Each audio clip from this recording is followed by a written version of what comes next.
bấm dài lắm. Lấy rồi. Này. Cho bà mình vô ái. Mini lên. Tao là đây Mini à? Ôi chủ ó hay. Áo này. Cầm theo bà áo lá này. Có chụp việc co nói gì cá còm. Ngọt chụp cho chật khén.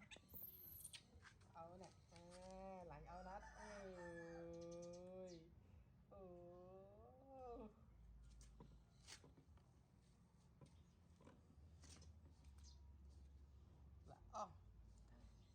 Ai bị tao rồi anh thì đau thì vô cơ vận mà. Cho cun này. Ớt phòng. Cái này nhá. Không mau để ăn cho cút. Thôi mấy đó. Cháu một hai vô. Ăn số cũ ấy. Đau. Chắc xong. Ui. Con đã cơ bật. Bỏ hàng với cả chót. Con tôi mà. Tôi lên ăn mà. Ủa lẹ đây lắm.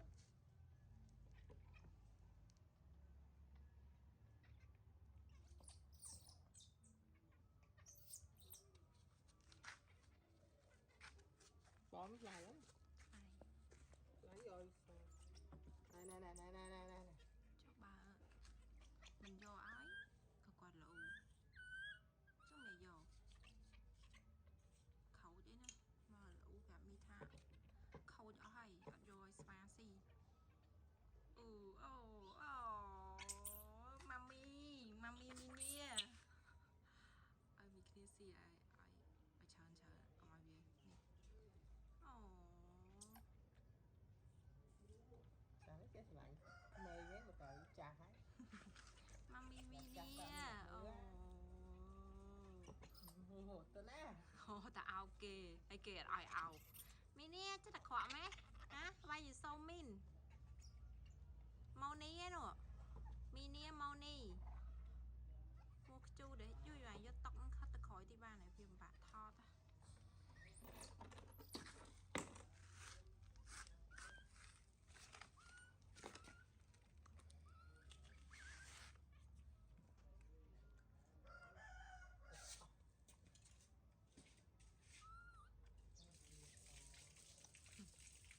Nè thôi mẹ. Này. Thôi nè.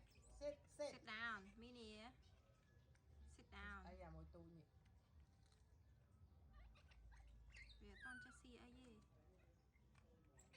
Bệt chay cao mà vì Jessie vì tuần rồi lẹp.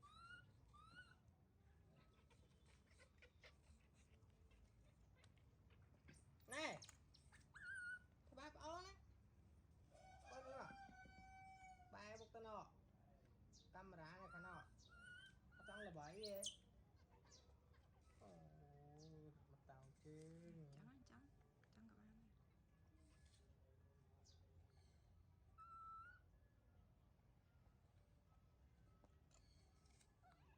Con chay cái này. Chay gì kìa.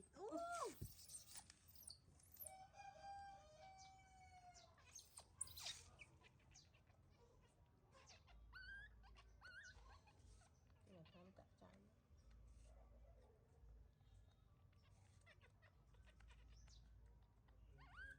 Nó bị thảo các bạn.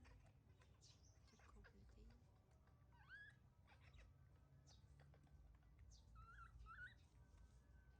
Sao mà.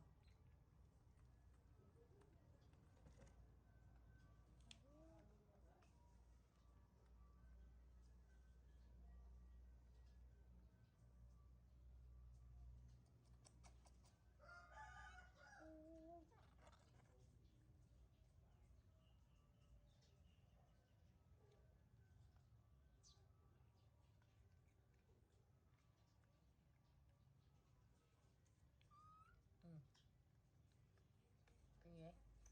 Tí trong cái đó rồi bỏ xi đây.